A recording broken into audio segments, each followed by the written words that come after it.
Hello दोस्तों, नमस्कार। राधे राधे। जय श्री कृष्णा, जय श्री श्याम। कैसे हो दोस्तों? उम्मीद करता हूँ सारे स्वस्थ हैं और अपनी तैयारी को बेहतर बनाने का प्रयास कर रहे हैं।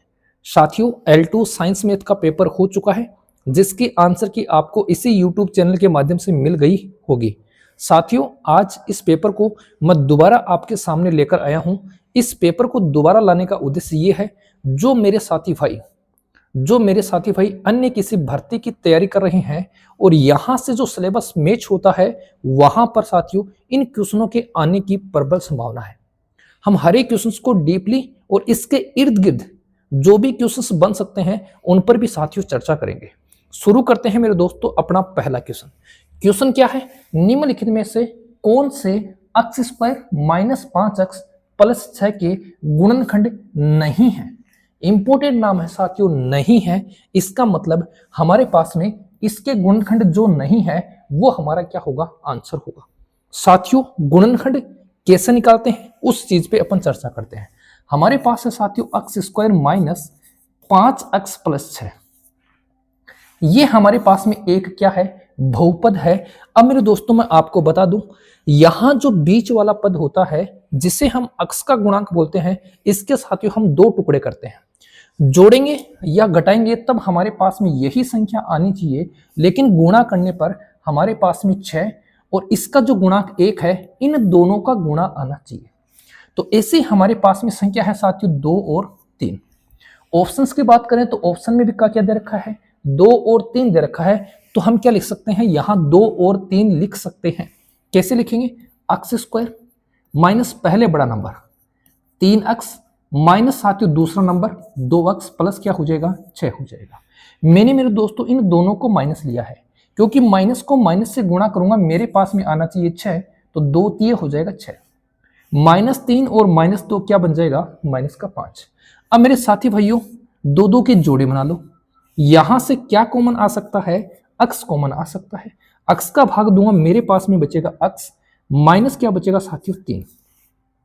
यहां क्या कॉमन आ सकता है? माइनस का 2 कॉमन आ सकता है। माइनस का क्या आ सकता है साथियों? 2 कॉमन आ सकता है। माइनस के 2 का भाग दूंगा, क्या बचेगा? x बचेगा। माइनस का भाग दूंगा, प्लस में क्या आएगा? माइनस आएगा। 2 का भाग 6 में दूंगा, क्या आएगा साथियों? 3 आएगा। इस वाले कोष्टक और इस वाले कोष्टक के अंदर वाली संख्याएं हमारे पास में क्या होनी चाहिए? सेम होनी चाहिए। अब यहां से देखो, ये लिखा साथियों x माइनस 3 और यहां बचेगा हमारे पास में x, यहां बचेगा साथियों माइनस का 2। ये तो क्या है? ये तो मेरे दोस्तों इसके गुणनखंड हैं, लेकिन हमसे पूछा है गुणनखंड नहीं है। इसका मतलब माइनस वाले गुणनखंड है, तो ये आंसर नहीं होगा, ये भी मेरे दोस्तों आंसर नहीं होगा। आंसर होगा बी और डी वाला। केवल बी और डी कहां है मेरे दोस्तों? ऑप्शन नंबर बी में। तो इस क्वेश्चन का जो सही आंसर होगा वो अपने पास में हो जाएगा ऑप्शन नंबर बी, केवल बी और केवल साथियों डी। अब यहां से आपसे और क्या क्वेश्चन पूछ सकता है, इस चीज पे साथियों चर्चा करते हैं। पहले यहां से आपसे पूछ सकता है कि इस जो बहुपद है, इस बहुपद के साथियों घात क्या है? इस बहुपद की मेरे दोस्तों घात आपसे पूछ सकता है। तो जो सबसे बड़ी घात होती है वही बहुपद की क्या होती है? घात होती है। तो बहुपद की घात कितनी हो जाएगी? 2 हो जाएगी। यहां से आपको पूछ सकता है x स्क्वायर का गुणांक। क्या पूछ सकता है साथियों? x स्क्वायर का गुणांक। क्या पूछ सकता है? x का गुणांक। ऐसे क्वेश्चन भी साथियों आपसे पूछे जा सकते हैं। तो x स्क्वायर के साथ में क्या है? सर कुछ नहीं है। जिसके पास कुछ नहीं है सबका मालिक क्या होता है? 1 होता है। x स्क्वायर का गुणांक क्या होगा मेरे दोस्तों? 1 हो जाएगा। x का गुणांक क्या है? x के साथ में साथियों 5 है, लेकिन माइनस के साथ के है, तो माइनस का क्या हो जाएगा? 5 हो जाएगा। ये क्वेश्चन भी साथियों आपसे यहां पूछे जा सकते हैं। एक चीज और पूछी जा सकती है कि इस द्विघात बहुपद में पद कितने हैं? पदों की संख्या कितनी है? तो साथियों एक पद हो गया, ये 2 हो गया और ये 3 हो गया। इस द्विघात बहुपद में 3 पद हैं। ये क्वेश्चन मेरे दोस्तों यहां से आपसे और पूछे जा सकते हैं। ओके मेरे साथी भाइयों? ओके मेरे साथी भाइयों, चलो अगले क्वेश्चन की तरफ बढ़ते हैं। साथियों सिर्फ अगर आपको आंसर की देखनी है, तो मैंने साथियों आंसर की का वीडियो अपलोड कर दिया है। उसी दिन अपलोड कर दिया था जिस दिन मेरे दोस्तों एग्जाम हुई थी।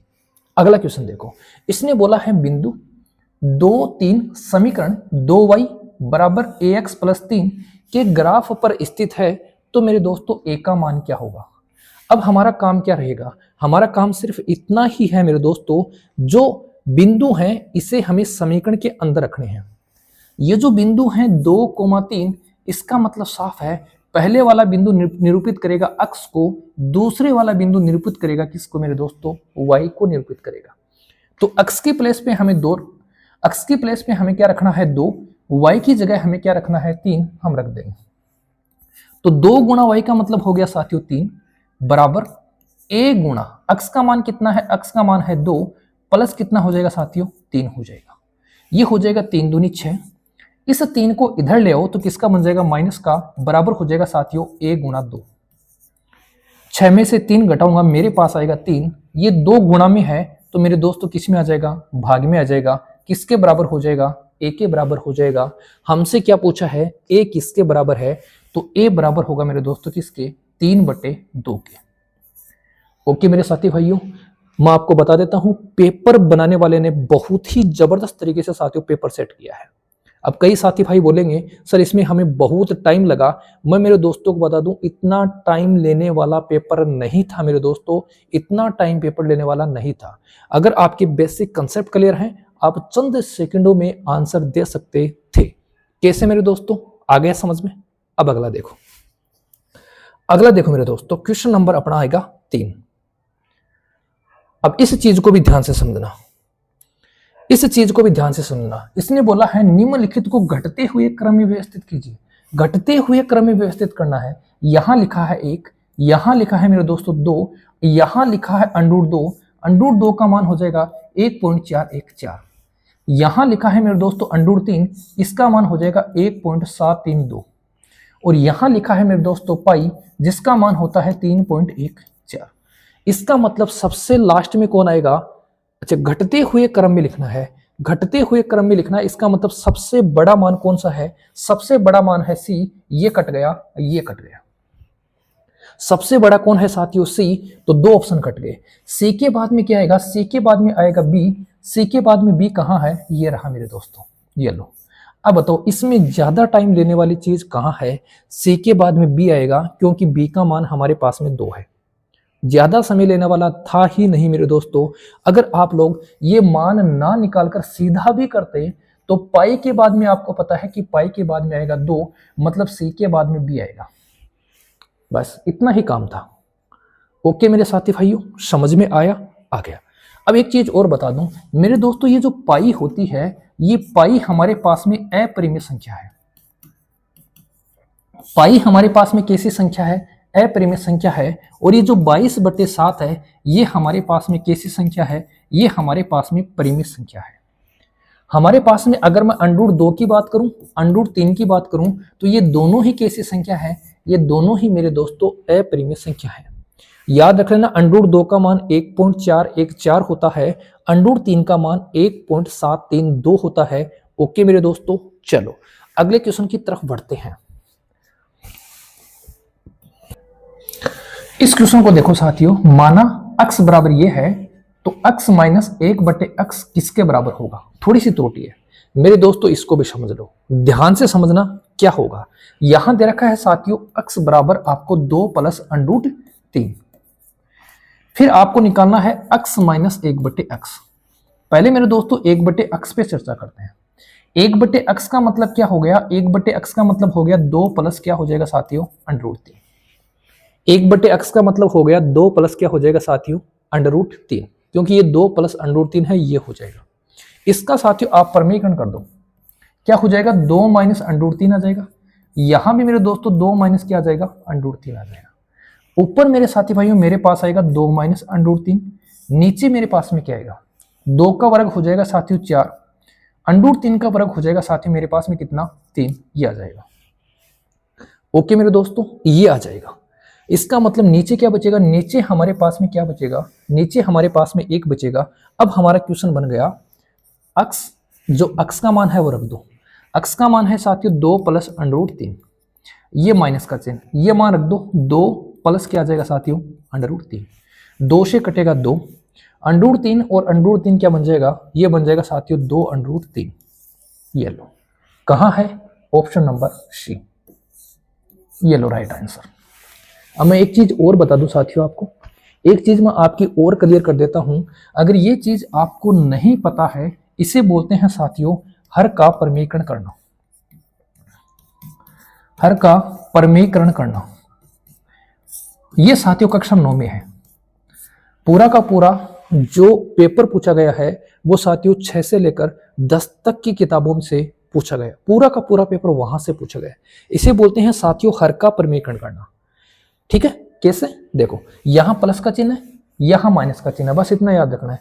सुन बाबा सुन, ये बाप है, ये बेटा है। ये बोलता है सुन बेटा सुन, प्यार की धुन, मैंने इसे चुना, मतलब अपनी जैसे चुनी है लेकिन स्त्रीलिंग चुना है, इतना ध्यान रखना। ये पुल्लिंग है, ये स्त्रीलिंग है, मैंने इसे चुना तू भी उसे चुन, बस इतना याद रखना है।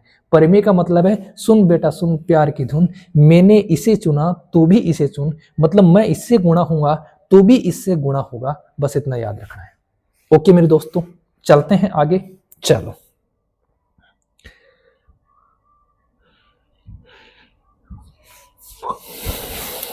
इसे देखो, पूछा है एक घनाकार, घनाकार है या घनाभ की आकृति की विमाई 12 सेंटीमीटर, 8 सेंटीमीटर और 6 सेंटीमीटर है। आकृति का साथियों आपसे पूछा है पृष्ठीय क्षेत्रफल, आकृति का पृष्ठीय क्षेत्र पूछा है। आपके पास में साथियों क्या है, एक घनाभ है, और घनाभ का पृष्ठीय क्षेत्रफल मेरे दोस्तों क्या होता है, ये होता है 2 कोष्टक लंबाई इंटू चौड़ाई, चौड़ाई इंटू ऊंचाई, और मेरे दोस्तों ऊंचाई इंटू क्या हो जाएगी, लंबाई हो जाएगी। कोई दिक्कत नहीं है, मान रख दो। ये लो साथियों 2, 12 को 8 से गुणा करूंगा, 12 8 कितने हो जाएंगे, 12 8 हो जाएंगे 96, प्लस 8 को 6 से गुणा करूंगा क्या आ जाएगा, 48 आ जाएगा। फिर 6 को 12 से गुणा करूंगा कितना आ जाएगा, 72 आ जाएगा। ये हो जाएगा साथियों 8 और 2 10, 10 और 6 कितना हो जाएगा 16, 16 का 6 आ जाएगा, 7 और 4 11, 11 और 9 हो जाएगा 20, 20 और 1 हो जाएगा साथियों 21। इसको गुणा करना है 2 से, 2 से गुणा कर दो, 6 दूनी 12, मतलब इकाई अंक कितना आ रहा है, 2 आ रहा है। ऑप्शन नंबर सी क्या हो जाएगा, इस क्वेश्चन का सही आंसर हो जाएगा। इस क्वेश्चन का साथियों ऑप्शन नंबर सी क्या हो जाएगा, सही आंसर हो जाएगा। अगर मैं बात करूं यहां से आपसे पूछा जाए कि आयतन कितना होगा, अगर मेरे दोस्तों यहां से आपसे पूछा जाए कि आयतन कितना होगा, तो मेरे दोस्तों आयतन का फॉर्मूला होता है लंबाई गुणा चौड़ाई गुणा ऊंचाई। इन तीनों को हमें क्या करना था, फिर इन तीनों को हमें गुणा करना था, लंबाई गुणा चौड़ाई गुणा ऊंचाई, ये हो जाएगा मेरे दोस्तों आयतन। ओके चलो अगला क्वेश्चन देखो। अभी थ्योरी स्टार्ट होगी साथियों, जबरदस्त क्वेश्चन है। मैं पेपर देखते ही मेरा मन किया, वाह क्या बात है, क्या पेपर बनाया है, बहुत ही शानदार, बहुत ही जानदार पेपर बनाया है। आनंद आ गया साथियों, पेपर देखते ही मुझे आनंद आ गया, बहुत ही जबरदस्त पेपर बनाया है।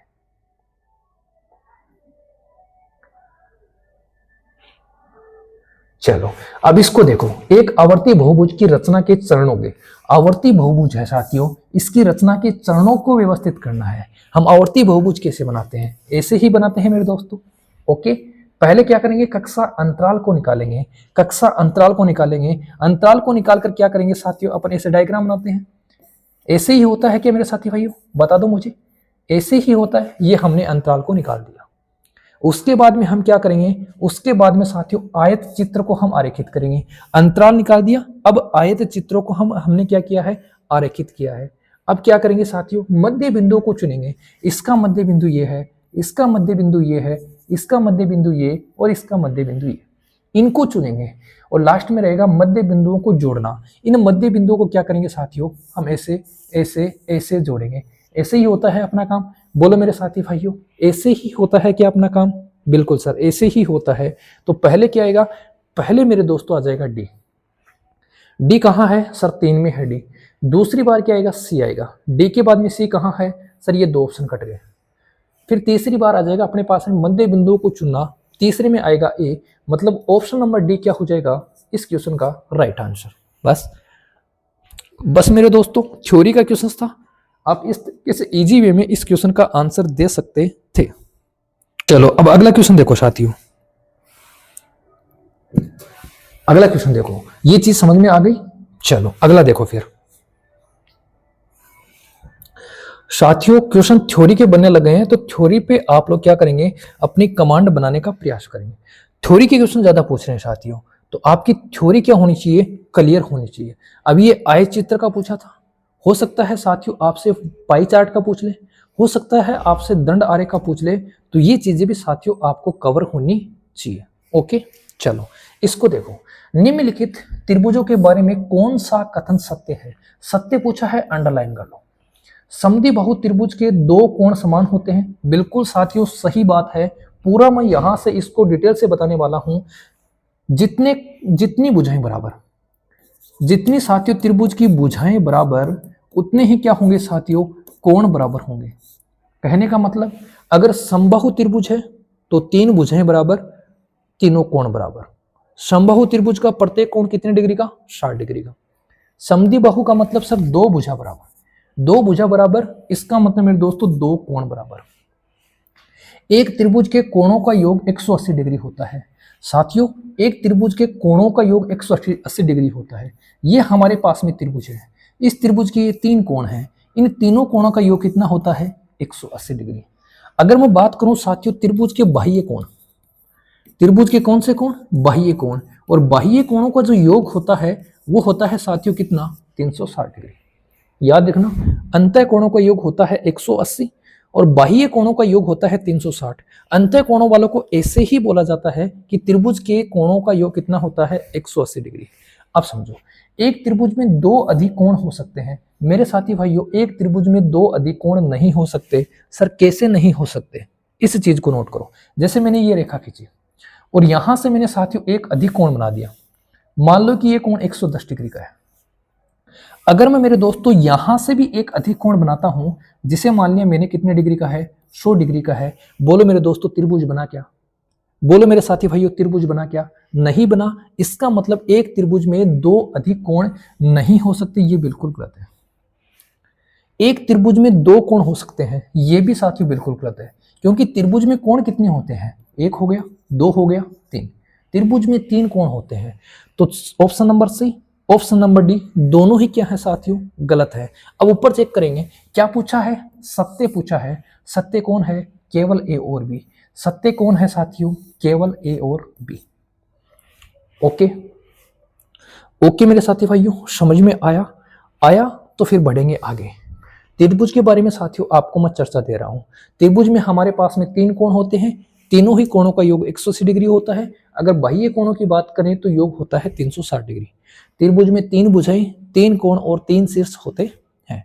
त्रिभुज अगर बात करें त्रिभुजों के प्रकार की, तो भुजाओं के आधार पर त्रिभुज तीन प्रकार के, कोणों के आधार पर भी त्रिभुज तीन प्रकार के, न्यून कोण, समकोण, अधिक कोण। भुजाओं के आधार पर समबाहु, समद्विबाहु, विषमबाहु।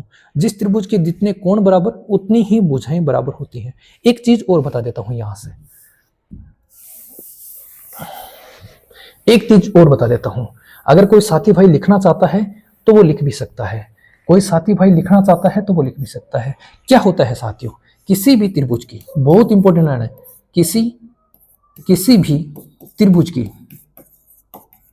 किसी भी त्रिभुज की दो भुजाओं का योग, किसी भी त्रिभुज की दो भुजाओं का योग तीसरी भुजा के,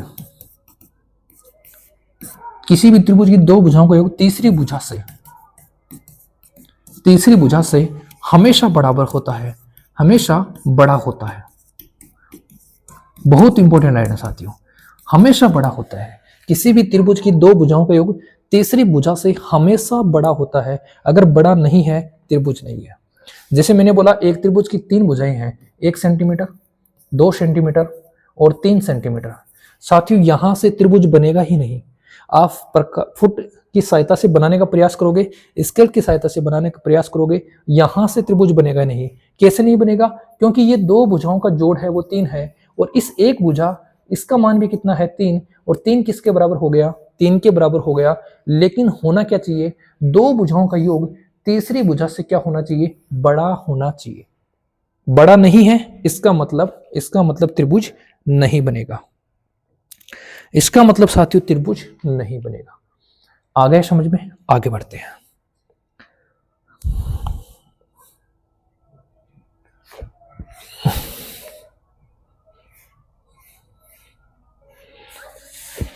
देखो, परिमेय और अपरिमेय संख्याओं को लेकर क्वेश्चन पूछा गया है साथियों। एक एग्जाम और हुई थी, उसमें भी साथियों परिमेय संख्याओं को लेकर, अपरिमेय संख्याओं को लेकर प्रश्न पूछा गया था, वो भी थ्योरी का क्वेश्चन था।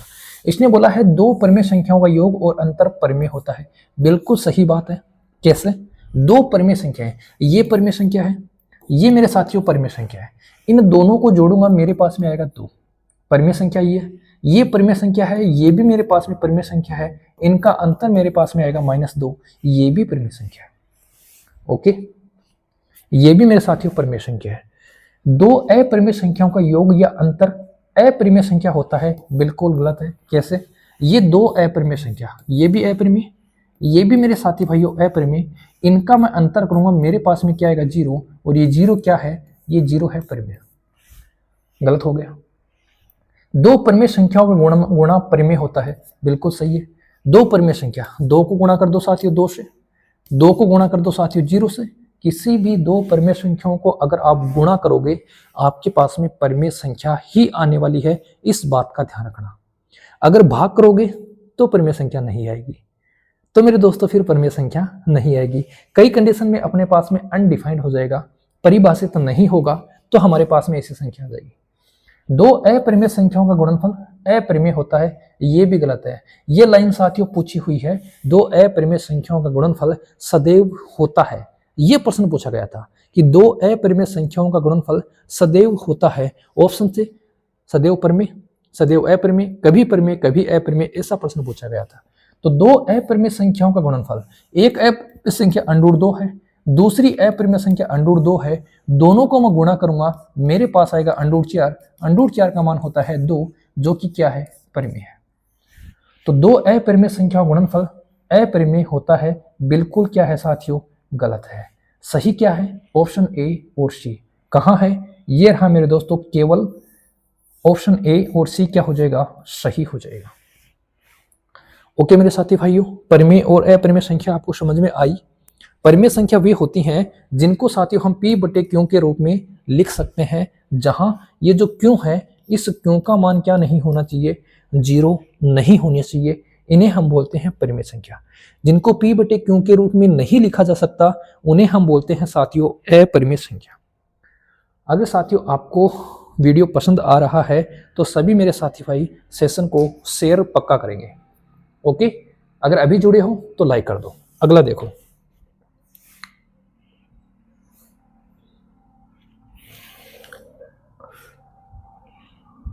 इस क्वेश्चन को देखो।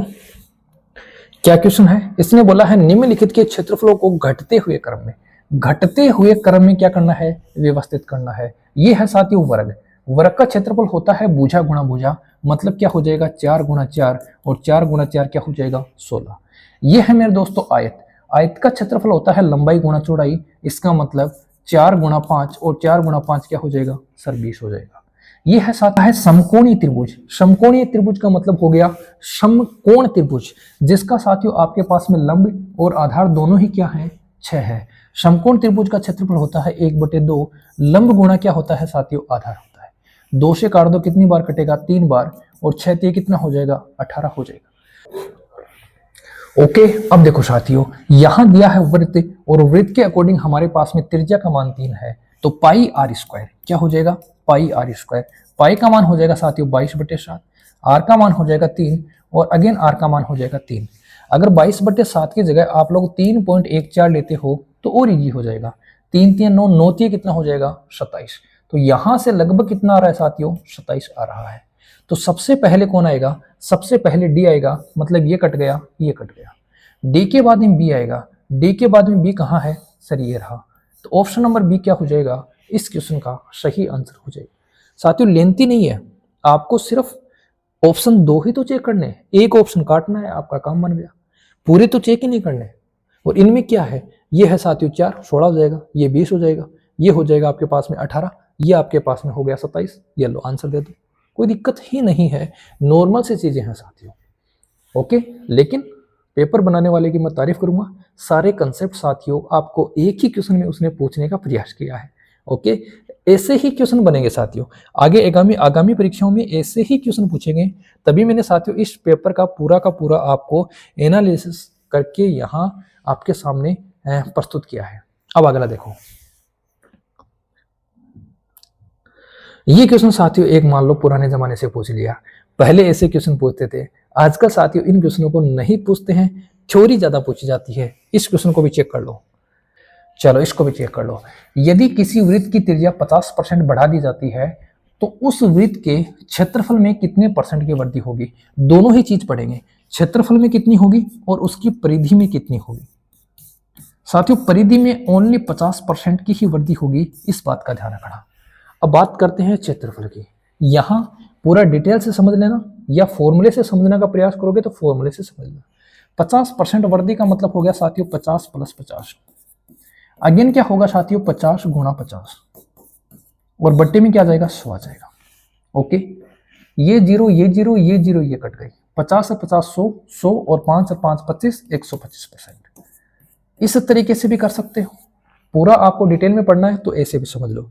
मान लो साथियों पहले त्रिज्या कितनी थी 100 थी, 50% बढ़ गई मतलब त्रिज्या कितनी हो गई 150। ओके, क्षेत्रफल में क्या आता है? क्षेत्रफल में आता है πr²। r कितनी बार आएगा? r आएगा साथियों 2 बार, तो एक बार और लिख दो, ये 100 और ये कितना हो जाएगा 150। पहले मेरे साथी भाइयों एरिया कितना था 100 × 100 10,000। अब एरिया कितना है? अब एरिया है साथियों 225 00 22,500। बोलो मेरे दोस्तों कितना बढ़ गया? सर ये बढ़ गया 12,500 बढ़ गया। किस पे बढ़ा? ये बढ़ा साथियों 10,000 पे।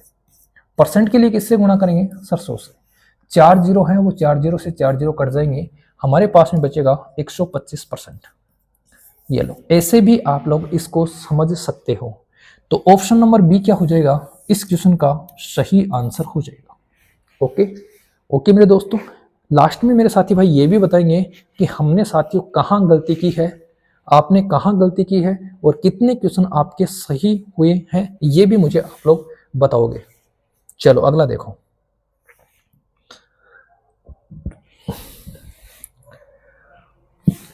इसको देखो क्या लिखा है। वर्ग को पूर्ण करके द्विघात समीकरण ax² + bx = c के हल के लिए चरणों को व्यवस्थित कीजिए। बहुत जबरदस्त चीज पूछी है, बहुत ही साथियों जबरदस्त चीज पूछी है। ये है साथियों b/2a और इसका स्क्वायर, बहुत ही जबरदस्त चीज पूछी है। ये है साथियों पूर्ण वर्ग बनाना। किसी भी साथियों द्विघात समीकरण को पूर्ण वर्ग कैसे बनाते हैं, ये उसका आपसे तरीका पूछा है। शानदार चीज पूछी है। सबसे पहले हमारा काम रहेगा अक्स स्क्वायर का गुणांक है उसको 1 बनाइए। सबसे पहले हमारा काम रहेगा अक्स स्क्वायर के गुणांक को 1 बनाएंगे। कहने का मतलब हमारे पास है ax² प्लस मेरे दोस्तों bx प्लस मेरे पास में c, सॉरी ये c बराबर में है, कोई दिक्कत नहीं है, इधर आएगा तो ये बन जाएगा साथियों -c बराबर हो जाएगा 0। पहले हम अक्स स्क्वायर के गुणांक को बराबर करेंगे, सॉरी 1 बनाएंगे, इसका मतलब इसको हटा दो, यहाँ a आ जाएगा, यहाँ मेरे दोस्तों क्या आ जाएगा a आ जाएगा, तभी हमारा पास में अक्स स्क्वायर का गुणांक क्या होगा 1 होगा। ओके साथियों, तभी हमारा अक्स स्क्वायर का गुणांक क्या होगा 1 होगा। तो सबसे पहले आएगा अक्स स्क्वायर के गुणांक को 1 बनाएंगे। ये लो आंसर तो यहां से ही निकल गया। सबसे पहले कौन आना है? सी आना है। आंसर तो मेरे दोस्तों यहां से ही निकल गया, आंसर तो यहां से ही निकल गया, अपना काम बन गया। ओके मेरे साथी भाइयों, अपना काम क्या हो गया? बन गया। अब इसने बोला है एलएचएस के, सॉरी अब क्या आएगा इसमें, स्थिरांक को आरएचएस की ओर स्थानांतरित करेंगे। ये जो हमारे पास में स्थिरांक होता है इसको हम दाईं साइड में क्या करेंगे? शिफ्ट करेंगे। लेकिन मेरे दोस्तों यहाँ इसने शिफ्ट करके दिया है, यहाँ इसने क्या किया है? शिफ्ट करके दिया है, कोई दिक्कत नहीं है। अब हम क्या लिखेंगे? अब लिखेंगे साथियों अक्स स्क्वायर प्लस ये हो जाएगा bx/a बराबर हो जाएगा साथियों c/a। ये हमारा हो जाएगा दूसरा काम। फिर हम क्या करेंगे? फिर हम करेंगे दोनों तरफ b/2a का स्क्वायर, ये जोड़ेंगे, दोनों तरफ क्या जोड़ेंगे साथियों? b/a, ये हो जाएगा b/a अक्स प्लस आ जाएगा b/2a, इसका स्क्वायर हम साथियों दोनों तरफ जोड़ेंगे। ये लो, ये दोनों तरफ हम जोड़ देंगे। हमारा यहां तक काम कंप्लीट हो गया। अब हम क्या करेंगे, अब हम चौथा काम करेंगे, LHS के पूर्ण वर्ग के रूप में गुणनफल निकालेंगे। LHS के पूर्ण वर्ग के रूप में गुणनफल निकालेंगे। गुणनफल कैसे निकलेंगे उस चीज को भी आप समझ लो। ये बनेगा साथियों a² प्लस 2ab प्लस बनेगा साथियों b²। a² plus 2ab plus b²। जहां a का मान कितना है, a का मान तो साथियों अक्ष है, a का मान तो कितना है, अक्ष है। ओके, तो यहां से एक बार a को हटा लो। अब यहां 2b का मान क्या है, b बटे a है। 2b का मान कितना है, 2b का मान है साथियों b बटा a। तो b का मान क्या हो जाएगा, b का मान हो जाएगा b बटे 2a। b का मान क्या हो जाएगा, b बटे 2a। इसका मतलब यहां लिखा है b² मतलब b का मान हो गया साथियों b बटे 2a। इसको हम कैसे लिखते हैं, इसको हम लिख सकते हैं साथियों a प्लस बी का whole square. Okay, a plus B का होल स्क्वायर। तो यहां से a का मान हमारे पास में क्या है, a का मान तो अक्स है, प्लस b का मान है हमारे पास में b बटे 2a, और इसका क्या हो जाएगा, होल स्क्वायर हो जाएगा। इसका क्या हो जाएगा साथियों, होल स्क्वायर। इसे बोलते हैं साथियों अपन, इसे बोलते हैं अपन एक द्विघात समीकरण को पूर्ण वर्ग विधि बनाने के क्या तरीका है, क्या प्रोसेस है, इसे ही हम साथियों बोल सकते हैं। दोबारा थोड़ा सा अगर मैं रिपीट करूं तो साथियों सबसे पहले हम क्या करेंगे, जो भी हमारे पास में अक्स स्क्वायर का गुणांक है उसको क्या करेंगे साथियों, उसको एक बनाने का प्रयास करेंगे। फिर अचर पद को क्या करेंगे साथियों, हम ट्रांसफर करेंगे। ओके, फिर हम क्या करेंगे, फिर हम करेंगे जो भी साथियों हमारे पास में जो मध्य पद होता है, अक्स का गुणांक होता है, अक्स का जो गुणांक होता है उसका क्या करेंगे साथियों, उसका आधा करके, लैंग्वेज ये कहती है कि अक्स के गुणांक का आधा करके उसका वर्ग करेंगे, दोनों साइड जोड़ेंगे। लेकिन इसने साफ साफ बोल दिया कि दोनों तरफ ये जोड़ेंगे। अगर यहां साथियों लैंग्वेज में आता कि अक्स के गुणांक को आधा कर वर्ग करके दोनों तरफ जोड़ेंगे, दोनों तरफ क्या करेंगे साथियों, जोड़ेंगे। ये लैंग्वेज भी आती तो भी कोई दिक्कत नहीं है। यहां अक्स का गुणांक है, इसका आधा करेंगे, दोनों तरफ जोड़ेंगे। फिर साथियों हम क्या करेंगे, इस साइड को क्या करेंगे, इस साइड को साथियों अपन क्या करेंगे, इस साइड को अपन लोग वर्गमूल बनाने का प्रयास करेंगे। ओके, चलो अगला देख लो साथियों। पूछ सकता है साथियों, यहां से आपको ऐसे ऐसे क्वेश्चन पूछ सकता है, कोई दिक्कत नहीं है, समझने का आप लोग सिर्फ प्रयास करते रहना। यहां बोला है आयतन के अनुसार घटते हुए क्रम में घन का आयतन कितना होता है, भुजा दे रखी है 3 सेंटीमीटर, तो घन का आयतन होगा 3 गुणा 3 मतलब 27। गोले का त्रिज्या दे रखी है, गोले का आयतन होता है 4/3 पाई r की घात 3। r की घात 3 का मतलब हो जाएगा साथियों 3 गुणा 3 से कटेगा 3। बेलन का हो जाएगा पाई r²h। पाई का मान हो जाएगा साथियों अपने पास में 22/7। r का मान हमारे पास में कितना है 2, अगेन 2 आ जाएगा। h का मान है 5। शंकु का होता है साथियों 1/3 पाई r²h, तो 1/3 हो जाएगा। पाई का मान हो जाएगा 22/7, r² मतलब 3 गुणा 3 हो जाएगा, h का मान हो जाएगा 5। ये फॉर्मूले में हमें मान रखने हैं और वहां से हमें देखना है कि सबसे बड़ा मान हमारे पास में क्या आने वाला है। यहां से मेरे दोस्तों 3 से तो 3 कट जाएगा, इस 22/7 की जगह ले लो आप लोग 3.14, इसकी भी जगह ले लो साथियों 3.14, इसकी जगह भी ले लो 3.14। अब यहां देखो साथियों, ये 4 तिया 12, 12 तिया कितना हो गया 36। 36 को 3 से गुणा करूंगा, 36 तिया लगभग कितना हो जाएगा 108। इसको देख लो, ये हो जाएगा साथियों 5 दूनी 10 और 10 दूनी 20। 20 को 3 से गुणा करूंगा, 20 तिया कितना हो जाएगा लगभग 60 हो जाएगा। आंसर मेरे हिसाब से सबसे बड़ा यही होना चाहिए। ये हो जाएगा साथियों 5 तिया 15, 15 को 3 से गुणा करेंगे, ये आ जाएगा लगभग 45। ये लो, सबसे बड़ा कौन है, सबसे बड़ा आयतन आ रहा है गोले का। गोले का आयतन सबसे बड़ा है, मतलब सबसे पहले आएगा ऑप्शन बी। ये कट गया, ये कट गया। गोले के बाद में हमारे पास में आ रहा है किसका, हमारे पास आ रहा है बेलन का। गोले के बाद में बेलन का, इसका मतलब दूसरे नंबर पे आएगा सी, तो दूसरे नंबर पे सी, तो हमारे पास में क्या आएगा, अच्छा पहले नंबर पे बी आ रहा है, तो ये नहीं कटेगा साथियों, ये कटेगा डी वाला, ये कट गया, ये कट गया। दूसरे नंबर पे सी आ रहा है, इसका मतलब यही क्या हो जाएगा, यही हमारा आंसर हो जाएगा। ये पूरा हमें देखने की जरूरत नहीं है, पूरा मैच करने की जरूरत नहीं है। बी मतलब 108 के लगभग आ रहा है, सी 60 के लगभग आ रहा है, उसके बाद में डी हमारा 45 के लगभग आ रहा है, ए हमारा कितना आ रहा है, ए हमारे पास में आ रहा है 27। अपना काम यहां से बन जाएगा। ओके ओके मेरे साथी भाइयों, समझ में आ रहा है सब कुछ? अगर समझ में आ रहा है तो बहुत अच्छी बात है।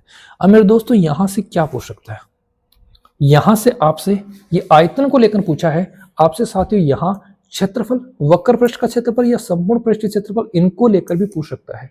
लेकिन वहां आपको घन ना मिले कोई दिक्कत नहीं है, इन तीनों को देखकर भी आपसे पूछ सकता है कि इन तीनों के वक्र पृष्ठ का क्षेत्रफल क्या होगा, को घटते हुए क्रम में सजाइए। इनके संपूर्ण पृष्ठ क्षेत्रफल को आप घटते हुए क्रम में सजाइए, तो सारे फॉर्मूले आपके दिमाग में होने चाहिए मेरे दोस्तों।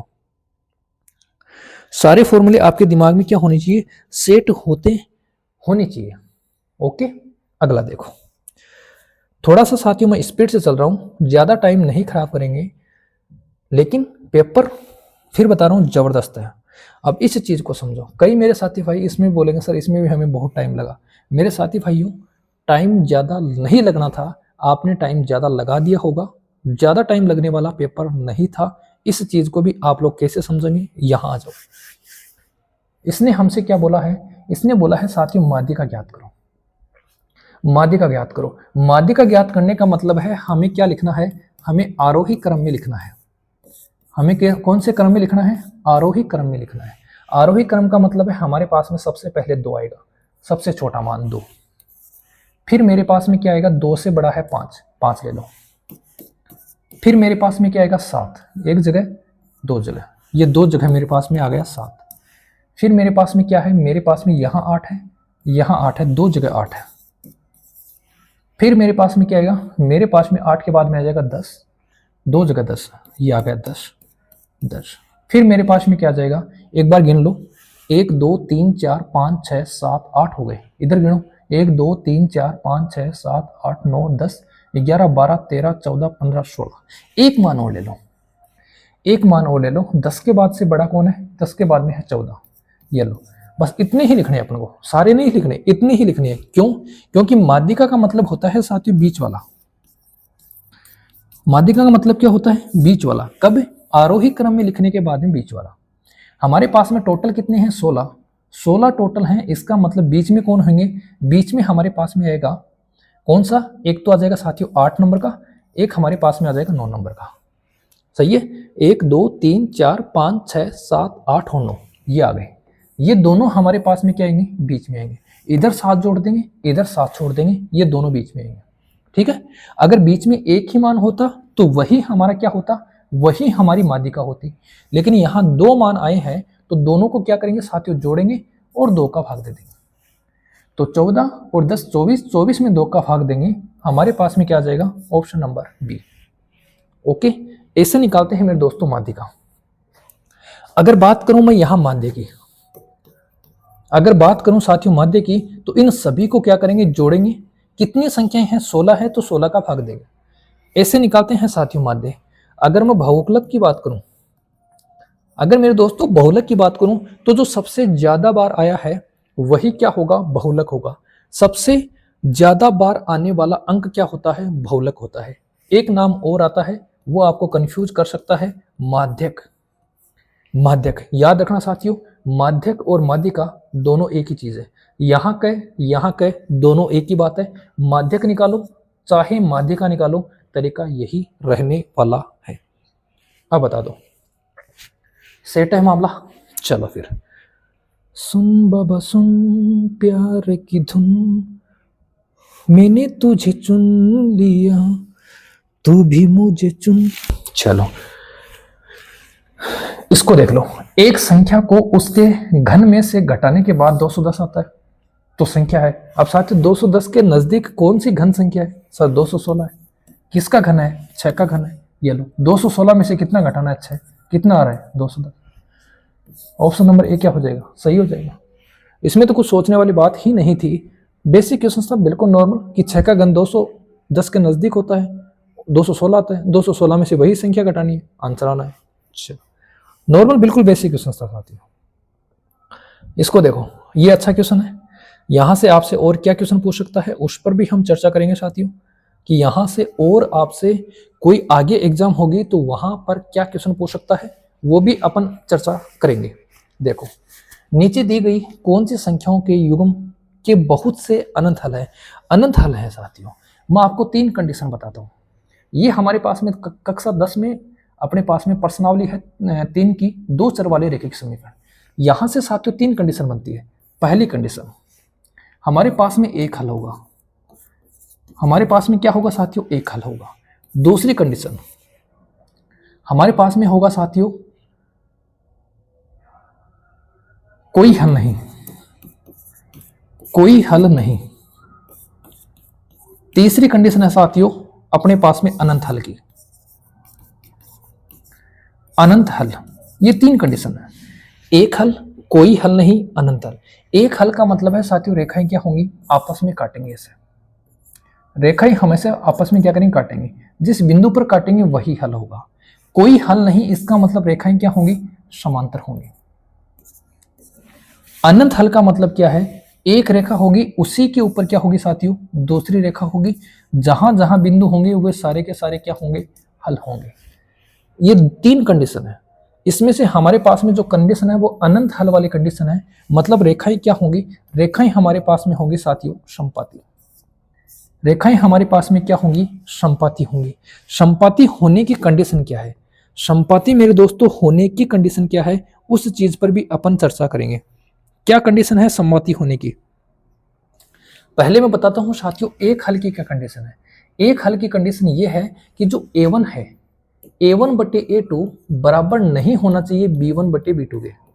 अब कई मेरे दोस्तों के ऊपर से गया, सर ये A1 बटे A2 क्या है, B1 बटे B2 क्या है। साथियों ये जो समीकरण है जिसमें जो अक्ष का गुणांक है वो A1 है, दूसरी समीकरण के अक्ष का गुणांक है वो A2 है, पहली समीकरण के y का गुणांक है वो A1 है, सॉरी B1 है, और दूसरी समीकरण में y का गुणांक क्या है, B2 है।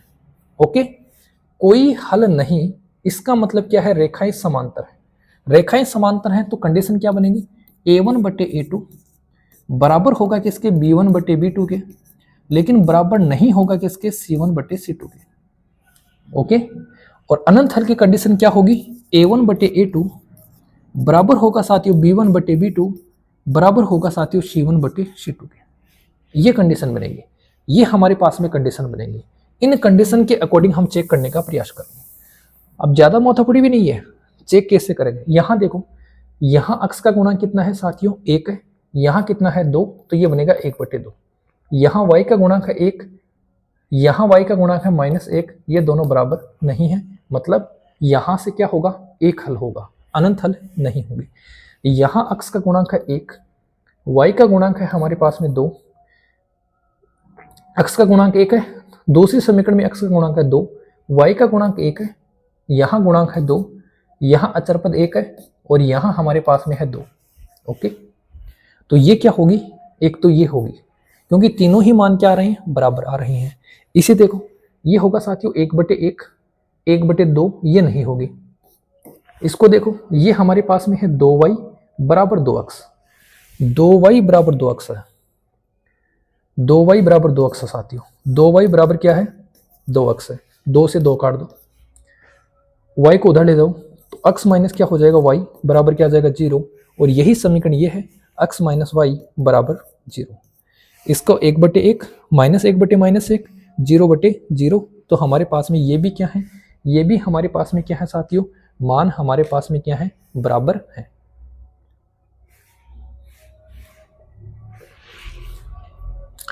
तो यहां हमारे पास में कौन सा ऑप्शन सही हो जाएगा, हमारे पास में साथियों ऑप्शन सही हो जाएगा ए और डी वाला। क्या हो जाएगा, ए और डी वाला हमारा ऑप्शन क्या हो जाएगा, सही हो जाएगा। ए और डी वाला ऑप्शन क्या हो जाएगा, सही हो जाएगा। कहाँ है, ये रहा मेरे साथी भाइयों, ए और D, A B, B D, C D, B और सी। ऐसे कैसे हो सकता है मेरे दोस्तों, एक बार चेक करते हैं।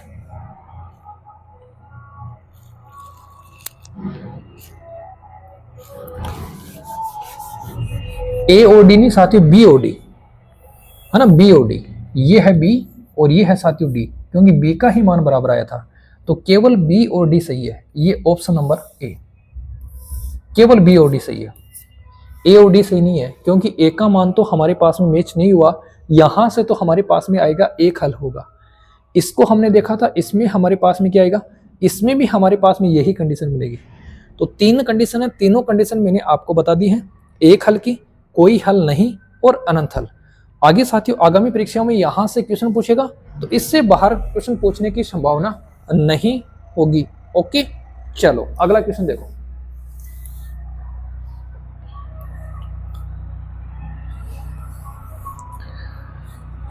ये देखो साथियों, एक निष्पक्ष पासे को 2 बार फेंका जाता है तो उनका योग 10 से अधिक आने की प्रायिकता क्या होगी। साथियों 2 बार पासा फेंक रहा है, इसका मतलब हमारे पास में कंडीशन कितनी बनेगी। एक बार पासा फेंका जाता है तो कंडीशन बनती है 1 2 3 4 5 और 6। एक बार फेंकने पर कंडीशन बनती है 6। 2 बार फेंकूंगा तो कंडीशन बनेगी 6 का स्क्वायर मतलब कितनी 36। 3 बार फेंकूंगा तो 6 की घात 3 मतलब कितनी कंडीशन बनेगी 216। ओके ठीक है। अब 2 बार फेंक रहा है, मान लो कि पहले पासे पर 1 आ गया, दूसरे पासे पर भी साथियों 1 आ गया। ऐसे ही पहले पासे पर 1 आया, दूसरे पे क्या आ गया 2 आ गया। कहां तक चलेगा सर, ये 6 तक चलेगा। फिर मान लो कि पहले पासे पे 2 आया, दूसरे पे क्या आ गया 1 आ गया, ये भी कहां तक चलेगा, ये भी साथियों 6 तक चलेगा। ऐसे ही पहले पासे पे 3 आ गया, दूसरे पे 1 आ गया, ये भी कहां तक चलेगा, ये भी मेरे साथी भाइयों 6 तक चलेगा। ऐसे ही पहले पासे पे 4, दूसरे पे 1, ये भी कहां तक चलेगा, ये भी चलेगा साथियों 6 तक। फिर पहले पासे पर 5, दूसरे पासे पे साथियों कितना 1, ये भी कहां तक चलेगा, ये भी चलेगा मेरे दोस्तों 6 तक। फिर पहले पासे पे 6, दूसरे पर 1, ये भी कहां तक चलेगा, ये 6 5 और फिर चलेगा साथियों 6 तक। ठीक है, यहां भी साथियों 5 1 5 2 5 3 5 4 5 5 5 6 ऐसे आएगा। हमसे पूछा है 10 से अधिक, योग 10 से अधिक। यहां योग 10 से अधिक 11 है, यहां योग 10 से अधिक 11 है और यहां योग 10 से अधिक 11 है। 3 कंडीशन ऐसी हैं जहां अंकों का योग 10 से अधिक है, तो इसका मतलब प्रायिकता हो जाएगी 3 बटे, टोटल कितने हैं सर, टोटल है 36। 3 बटे 36, 3 बटे 36 का मतलब हो गया मेरे दोस्तों 1 बटे 12। कहाँ है, ये रहा। ओके, 3 बटे 36 का मतलब हो गया 1 बटे 12। ऑप्शन नंबर 1 क्या हो जाएगा, इस क्वेश्चन का सही आंसर हो जाएगा।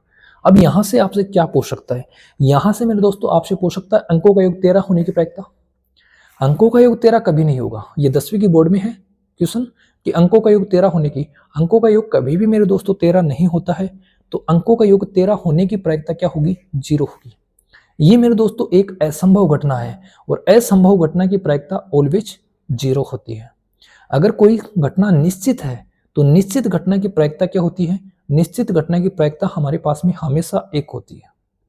ठीक है, अंकों का योग 5 होने की प्रायिकता, तो 5 कहाँ बनेगा, यहां बनेगा सर 1 और 4 के साथ में, यहां बनेगा 2 और 3 के साथ में, यहां बनेगा हमारे पास में 3 और 2 के साथ में, यहां बनेगा 4 और 1 के साथ में। तो अंकों का योग 5 होने की प्रायिकता भी बनेगी, तो यहां से साथियों हमारे पास में अंकों का योग क्या होगा, 5 होगा। ओके, तो कितनी कंडीशन ऐसी हैं, तो साथियों 1 2 3 4 कंडीशन है, तो प्रायिकता बन जाएगी 4 बटे 36।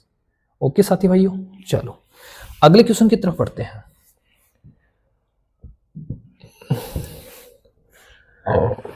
इसको देखो, इसको देखो, ये भी साथियों 10वीं क्लास की किताब से लिया गया है। चैप्टर नंबर कितना है, चैप्टर नंबर हमारे पास में हो जाएगा साथियों क्या, बहुपद वाला चैप्टर है। बहुपद वाला चैप्टर कितना है सर, 2 का चैप्टर है और दूसरे चैप्टर से क्वेश्चन पूछा गया है, जबरदस्त चीज है। ये हमारे पास में क्या है, एक बहुपद है।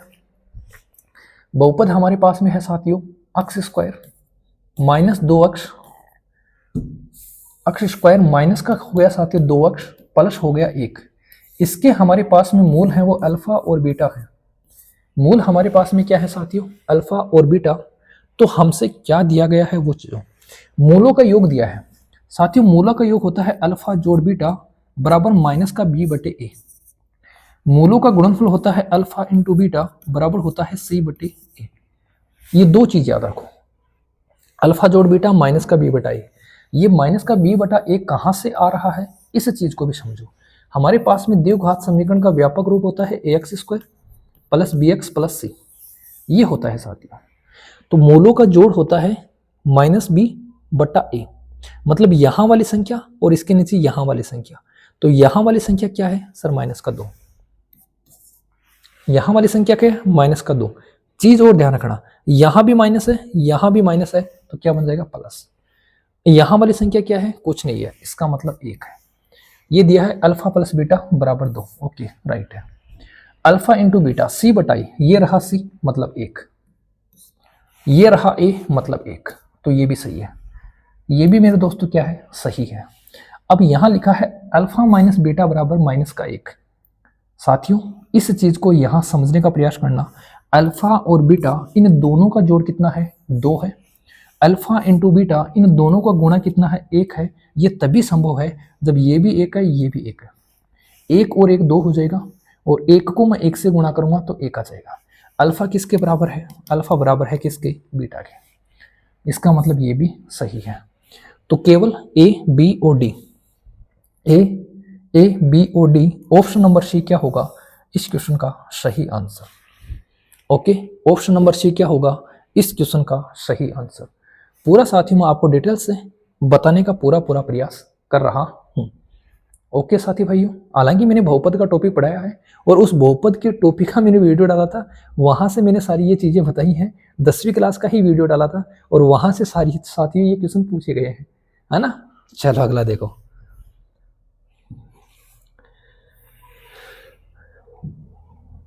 इसको देख लो, इसको देखो साथियों, ये दिया है 9, 12, 6, 12, 11 संख्याओं के लिए नीचे दी गई राशियों, ये 40 नहीं है, के मान बढ़ते हुए क्रम में व्यवस्थित कीजिए। बढ़ते हुए क्रम में व्यवस्थित करना है साथियों। अगर मैं बहुलक की बात करूं तो बहुलक तो हमारा हो गया 12, बहुलक हमारा क्या हो गया? 12 हो गया। अगर मैं साथियों माध्यिका की बात करूं तो माध्यिका हो जाएगी 6, 9, 11। माध्यिका कितनी हो जाएगी? 11 हो जाएगी। ठीक है, माध्यिका हमारी क्या हो जाएगी? 11 हो जाएगी। माध्य की बात करूं तो माध्य कितना होगा? 12, 12, 24, 24, 10, 34, 1, 35, 35 और 6, 41, 41 और 9 हो जाएगा 50, 50 में 5 का भाग दूंगा 10 हो जाएगा। बढ़ते हुए क्रम में व्यवस्थित करना है। ए बी सी कहाँ आ रहा है? ए बी सी कहाँ आ रहा है? ए बी सी कहाँ आ रहा है? ये आ रहा है साथियों ए बी सी, और लास्ट में क्या आ जाएगा? लास्ट में हमारे पास में आ जाएगा, क्या आ जाएगा साथियों? डी आ जाएगा। इसने बोला है 2 माध्य प्लस 3 बहुलक, 2 माध्य प्लस 3 बहुलक, 2 माध्य और 3 बहुलक को कर लो, यहां से हमारे पास में बड़ा ही मान आने वाला है। तो चौथा मान क्या हो जाएगा? डी हो जाएगा। तो पहले आएगा ए, फिर आएगा बी, फिर आएगा सी। तो ए बी सी और डी ये क्या हो जाएगा? सही हो जाएगा। ओके, माध्य क्या होता है? माध्य सभी को जोड़ेंगे, कितने हैं? 5 हैं, 5 का भाग दे दें। माध्यिका क्या होती है? माध्यिका होती है आरोही क्रम में लिखेंगे, आरोही क्रम में लिखेंगे, फिर बीच वाली संख्या। ठीक है, बहुलक क्या होता है? जो ज्यादा बार आया है, ज्यादा बार आने वाला। ठीक है, अब देखो अगला। सुन बाबा सुन, इसको देख लो, क्या है? एक शंकु और बेलन की आधार और ऊंचाई समान है, उसके आयतनों का अनुपात। शंकु है, एक अपने पास में अर्धगोला है, एक अपने पास में बेलन है, एक साथियों अपन लेते हैं गोले को, एक अपने पास में गोला है। शंकु का आयतन होता है साथियों 1/3 पाई आर स्क्वायर एच। अर्धगोले का होता है 4/3 पाई आर क्यूब, 4/3 ही साथियों, 2/3। बेलन का होता है पाई आर स्क्वायर एच, और गोले का होता है साथियों 4/3 पाई आर की घात 3। ठीक है, अब आधार और ऊंचाई का तो कोई खेल ही नहीं है, तो आधार ऊंचाई को कैंसिल कर दो, ये लो, आधार और ऊंचाई को कैंसिल कर दो, पाई को भी कैंसिल कर दो, कोई दिक्कत नहीं है। ओके साथियों, 3 से गुणा करो, ये 3 कटेगा, ये 3 कटेगा, ये पाई कट गया, यहां आ जाएगा 3 और ये 3 कटेगा। अनुपात क्या बनेगा? 1, 2, 3 और 4। याद रख लेना, याद रख लेना मेरे दोस्तों।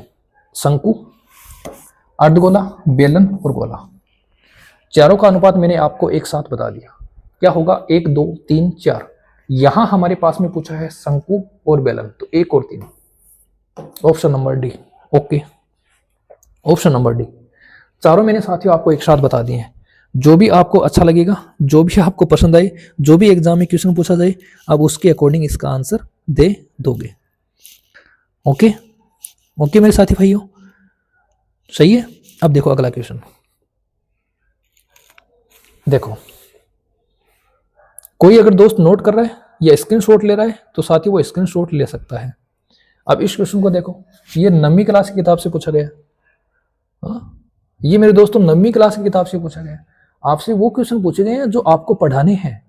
आपको साथियों 6ठी से लेकर 8वीं पढ़ाना है, लेकिन कई स्कूलों में अगर सीनियर टीचर नहीं है, वरिष्ठ अध्यापक नहीं है, तो साथियों वो क्लासें भी आपको ही पढ़ानी पड़ेगी, जैसे मैं पढ़ा रहा हूँ। ठीक है ना साथियों, मैं भी 9th और 10th को पढ़ा रहा हूँ। तो ये सारे के सारे जो क्वेश्चंस हैं, ये सारे के सारे क्वेश्चन साथियों उन्हीं किताबों से पूछे गए हैं। ठीक है ना, तो मैं एग्जामिनर को यही कहूंगा, उसका शुक्रिया अदा ऐसे करूंगा कि उसने वो जो क्वेश्चन पूछे हैं वो क्वेश्चन पूछे हैं जो आज के सिलेबस में है और आज आपको ज्वाइन करने के बाद में पढ़ाने पड़ेंगे। ठीक है साथियों, देखो इसने बोला है बढ़ते हुए क्रम में व्यवस्थित कीजिए। पी की जगह रखना है साथियों -1 रख दो, -1 का वर्ग हो जाएगा, +1 है तो ये हो जाएगा साथियों 1 + 1 बराबर 2, -1 का वर्ग होगा 1। फिर रखना है 0, 0 रखूंगा तो ये 0 हो जाएगा, तो 0 रखूंगा तो मेरे पास में आ जाएगा 1। फिर 2 रखूंगा, 2 का स्क्वायर, 2 का स्क्वायर +1, 4 + 1 5 हो जाएगा, 3 का स्क्वायर 9 + 1 10 हो जाएगा। कौन आएगा सबसे पहले? सबसे पहले आएगा ये बी वाला। बी वाला देखो, ये रहा बी, ये रहा बी, ये नहीं आएगा, ये नहीं आएगा। बी के बाद में आएगा अपने पास में ए, ये लो, बी के बाद में ए अपना काम बन गया, बी के बाद में ए अपना काम बन गया। ओके, ओके मेरे साथी भाइयों, चलो अगला देखो फिर, जादूगर का जादू। चलो साथियों इसको देखो, निम्नलिखित में से कौन सा उचित नहीं है? उचित नहीं है ये पूछा है। माध्यिका छत्तित डाटा का मध्यमान होता है, साथियों बिल्कुल सही है। माध्यिका क्या होती है? अगर हमने डाटा छांट लिया, छत्तित हो गया, मतलब उसको आरोही या अवरोही क्रम में व्यवस्थित कर दिया, उसके बाद में जो बीच का मान होता है वही हमारा क्या होती है? माध्यिका होती है, बिल्कुल सही है। बहुलक डाटा का सबसे अधिक प्रचलित मान, प्रचलित मान का मतलब है जो सबसे ज्यादा बार आया है वही प्रचलित होगा, तो हमारे पास हो जाएगा सबसे अधिक प्रचलित मान ही क्या होता है? बहुलक होता है। फिर लिखा है माध्य, माध्यिका से हमेशा बड़ा या बराबर होता है। ऐसा नहीं है साथियों, माध्य माध्यिका से हमेशा बड़ा या बराबर नहीं होता है। कैसे नहीं होता है, इस चीज को आप लोग समझ सकते हो। सर कैसे समझें? अभी हमारे पास में एक क्वेश्चन आया था, क्वेश्चन में संख्या थी साथियों 9, 12, 11, 12 और एक संख्या और थी हमारे पास में, ये हो जाएगा साथियों 12, 12, 24, 24, 10, 34, एक संख्या थी 6। इनका टोटल हमारे पास में कितना आया था? टोटल हमारे पास में साथियों आया था 50। टोटल हमारे पास में 50 आया था, 50 में मैंने 5 का भाग दिया, माध्य निकल के आया 10। लेकिन साथियों इसकी जो माध्यिका थी वो माध्यिका हमारे पास में क्या थी? 6, 9, 11, 12, 12। इसकी माध्यिका हमारे पास में क्या थी? 11 थी। माध्य क्या था? कम था। माध्यिका क्या थी? ज्यादा थी। यहां इसने बोला है माध्य माध्यिका से हमेशा बड़ा या बराबर होता है, बिल्कुल गलत है। बहुलक माध्य, माध्य बड़ा, माध्यिका, ये भी गलत हो गया। ओके साथियों, ये भी गलत हो गया। तो केवल सी और डी क्या हो जाएंगे? उचित नहीं होंगे। केवल मेरे दोस्तों सी और डी उचित नहीं होंगे। अब कई साथी भाई क्या करके हैं? ए और बी चिपका कर आए हैं। इसने पूछा साथियों उचित नहीं है, इसका मतलब जो गलत है उनको हमें आंसर देना है। तो सी और डी उचित नहीं है। ओके, अब देखो अगला। अरे समझ में तो आ रहा है ना सबको? आ रहा है ना सबको समझ में? चलो इसको देखो, बहुत बड़ा क्वेश्चन है, लैंग्वेज पर आधारित क्वेश्चन है। लैंग्वेज को समझने का प्रयास करना। वृत्त के केंद्र से बराबर दूरी पर जीवा की लंबाई बराबर होती है, बिल्कुल सही बात है। ये हमारे पास में साथियों कोई वृत्त है, ये इसका केंद्र है। अगर इस केंद्र से मैं 1 सेंटीमीटर लेता हूँ, इधर मैं 1 सेंटीमीटर लेता हूँ, यहाँ मैं कोई जीवा खींचता हूँ, यहाँ मैं कोई जीवा खींचता हूँ, तो ये दोनों जीवाएं बराबर होंगी। कब? जब यहाँ से यहाँ तक की दूरी बराबर है। समान जीवाएं केंद्र से समदूरस्थ होती हैं या केंद्र से समान दूरी पर स्थित जीवाएं बराबर होती हैं। वृत्त के केंद्र पर किसी चाप द्वारा बना कोण वृत्त पर बचे हुए भाग में इसके द्वारा किसी बिंदु पर बने कोण का दुगुना होता है। बिल्कुल सही बात है। ये हमारे पास में साथियों वृत्त है। इस वृत्त के केंद्र पर एक चाप द्वारा कोण बना है, ठीक है, और एक कोण साथियों इसी चाप द्वारा परिधि पर बना है, शेष भाग में बना है। तो ये जो कोण है वो इस कोण का क्या होता है, डबल होता है। अगर साथियों ये कोण मेरे पास में 30 डिग्री है तो ये कोण कितना होगा, 60 डिग्री होगा। ये भी बिल्कुल सही है। इसने बोला है एक वृत्त की समान खंड में कोण बराबर होते हैं। ये भी सही है। समान खंड में क्या होते हैं साथियों, कोण बराबर होते हैं। इसको आप ऐसे समझ लो, एक खंड ये हो गया ऊपर वाला, एक खंड नीचे वाला हो गया। यहां से मैंने एक कोण और बना दिया, ये कोण भी बनेगा, ये भी 30 डिग्री का बनेगा। खरगोश के कोण बराबर होते हैं, सरगोश के कान बराबर होते हैं। यहां मैं कोण बनाऊंगा, ये भी 30 डिग्री बनेगा। यहां मैं कोण बनाऊंगा, ये भी 30 डिग्री बनेगा। ये भी सही है। एक चक्रीय चतुर्भुज के कोई भी विपरीत कोणों का युग्म का योग 360 नहीं होता है। चक्रीय चतुर्भुज के चारों कोणों का योग 360 होता है, युग्म का योग 360 नहीं होता है। यदि किसी चतुर्भुज के एक विपरीत कोणों का योग 90 डिग्री है तो वह चक्रीय चतुर्भुज है। ये भी नहीं है साथियों। चक्रीय चतुर्भुज होता क्या है, ये मेरे पास में साथियों कोई चतुर्भुज है, ठीक है, और ये चक्कर के अंदर है। इसे ये किसके अंदर है, ये चक्कर के अंदर है। इसे मैं बोलूंगा साथियों क्या, चक्रीय चतुर्भुज। चक्रीय चतुर्भुज के समूह कोण संपूरक होते हैं। समूह कोण मतलब ये कोण और ये कोण, इन दोनों कोणों का योग कितना होता है साथियों, इन दोनों कोणों का योग होता है अपने पास में 180 डिग्री। ना कि साथियों युग्म का, इसका 180 होता है, 360 नहीं होता है। ये भी गलत है। तो ए बी सी सही है, ए बी और सी सही है, ऑप्शन डी। ओके मेरे दोस्तों, ओके मेरे दोस्तों। अब ये कहाँ है, ये साथियों 9वीं क्लास का क्वेश्चन है। ये किसका क्वेश्चन है, 9वीं क्लास का क्वेश्चन है। अगला देखो, ये फिर 10वीं क्लास का क्वेश्चन आ गया प्रायिकता को लेकर। फिर मेरे साथी भाइयों 10वीं क्लास का क्वेश्चन आ गया प्रायिकता को लेकर।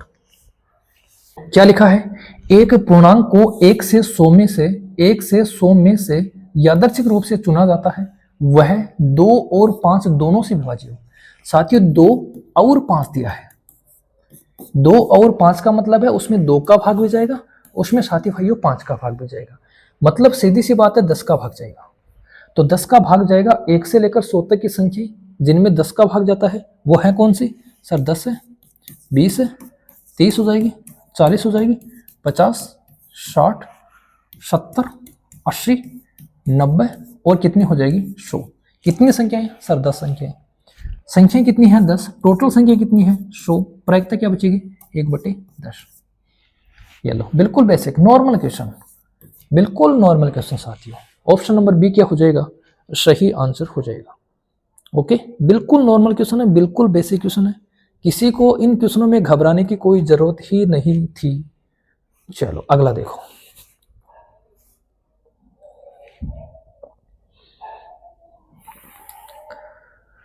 अगला देखो, ये रहा साथियों। चलो कैसा क्वेश्चन है समझ लो। इसने बोला है सूची ए को सूची 2 से मिला देंगे। ये त्रिभुज है, ये गुण है। समबाहु त्रिभुज की सभी भुजाएं समान। ए से कौन मिलेगा, ए से 2 मिलेगा, ए से 2 मिलेगा, ये कट गया, ये कट गया। समद्विबाहु का मतलब 2 भुजाएं बराबर, 2 भुजाएं समान।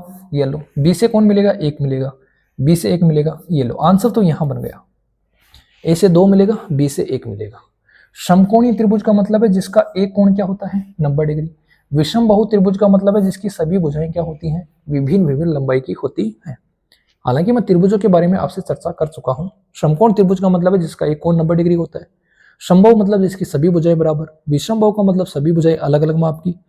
समद्विबाहु का मतलब जिसकी 2 भुजाएं बराबर। जितने कोण बराबर उतनी भुजाएं बराबर। ये चीजें मैं नोट कर चुका हूं। त्रिभुज के तीनों कोणों को 180 डिग्री, ये चीजें मैं साथियों आपको बता चुका हूं। इसको देखो, इसको देखो, अच्छा क्वेश्चन, जबरदस्त क्वेश्चन, अच्छा क्वेश्चन, जबरदस्त क्वेश्चन। अपने 10वीं क्लास का क्वेश्चन, जिसमें अपने पास में कौन सा चैप्टर होगा, चैप्टर नंबर 4 होगा। 10वीं क्लास का 2 नंबर, 3 नंबर और 4 नंबर। ऐसे ही 9वीं क्लास का पहला चैप्टर, दूसरा चैप्टर और तीसरा चैप्टर। यहां से साथियों भर भर के क्वेश्चन पूछे हैं अगले ने। चलो इसको देख लो। इसने बोला है सूची 1 को सूची 2 से सुमेलित करना है। ये अपने पास में कोई द्विघात समीकरण है जिसका हमारे पास में डी दिया है। डी का मतलब मैं बोलूं तो साथियों क्या होता है, डी का मतलब होता है विविक्तर, और डी बराबर क्या होता है, डी बराबर होता है साथियों बी स्क्वायर माइनस 4ac। अब इसने बोला है मूलों का योग, तो मूलों का योग तो होता है माइनस का बी बटाई, एक के साथ में 4 आएगा, ये नहीं आएगा, ये नहीं आएगा। मूलों का गुणनफल होता है सी बटाई, बी के साथ में 3 आएगा, बी के साथ में 3। ये लो आंसर तो निकल गया यहां से, आंसर तो यहां से मेरे दोस्तों निकल गया। ए के साथ में 4, बी के साथ में 3। ये चीज तो अपन पढ़ चुके हैं, अभी हमने पीछे पढ़ी थी। मूल समान होंगे, मूल असमान होंगे, ये कंडीशन और समझ लो। मूल समान होंगे इसका मतलब साथियों डी का मान क्या होगा, 0 होगा। एक अपने पास में फॉर्मूला होता है श्रीधराचार्य, और इस श्रीधराचार्य फॉर्मूला होता है, यहां से ही ये सारा का सारा फंडा बना है। क्या होता है, माइनस का B plus minus under root D बट्टे होता है साथियों 2a। अब मेरे दोस्तों अगर d का मान 0 हो गया, इसका मतलब ये पूरा का पूरा क्या हो जाएगा, 0 हो जाएगा। आंसर बनेगा माइनस का b बटे 2a। ठीक है, दोनों ही आंसर क्या बनेंगे, माइनस का b बटे 2a। लेकिन अगर इसका मान कुछ ना कुछ आता है तो 2 आंसर बनते हैं, और वो दोनों आंसर क्या होंगे, एक आंसर बनेगा माइनस का b प्लस अंडर रूट में d बटे 2a, एक आंसर बनेगा माइनस का b minus under root d बटे 2a। अगर d का मान कुछ ना कुछ आता है, अगर d का मान 0 हो गया, ये 0 हो गया, ये भी 0 हो गया, इसका मतलब माइनस का b बटे 2a, माइनस का b बटे 2a। ठीक है, तो मूल समान होंगे d 0, मूल असमान होंगे d नॉट इक्वल 0, d का मान 0 के बराबर नहीं होगा। ओके, अब अगर मैं आगे थोड़ी सी और बात करूं तो यहां से साथियों ये d भी डिपेंड करता है 2 चीजों पे, ये d भी 2 चीजों पे और डिपेंड करता है। एक होता है d का मान बड़ा होगा 0 से, एक होता है d का मान छोटा होगा 0 से, एक होता है d का मान बराबर होगा 0 के। 3 कंडीशन है। अगर d का मान 0 होगा तो जो मूल है वो क्या होंगे, बराबर, बराबर के साथ में क्या होंगे साथियों, वास्तविक होंगे, बराबर के साथ में क्या होंगे, वास्तविक होंगे। मतलब हमारे पास में कोई ना कोई जो भी आंसर आएगा वो एक वास्तविक संख्या आएगी। अगर d का मान बड़ा है 0 से, d का मान बड़ा है 0 से, तो मूल क्या होंगे, मूल होंगे साथियों असमान, मूल क्या होंगे, असमान होंगे। और संख्याएं कैसी आएंगी, संख्याएं वास्तविक ही आएंगी, क्योंकि d का मान धनात्मक आ गया। और d का मान अगर 0 से मेरे साथियों छोटा है इसका मतलब माइनस आएगा, और माइनस के अंदर d का मान मान लो 1 आ गया तो माइनस का 1 बन गया, d का मान माइनस का 12 आ गया तो माइनस का बन गया।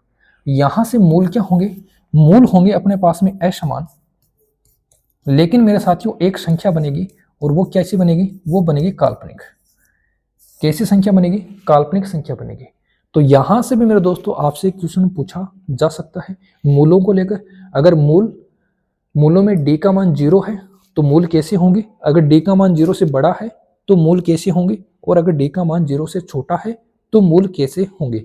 ये क्वेश्चन भी आपसे पूछा जा सकता है। ओके, चलो अगला देखो।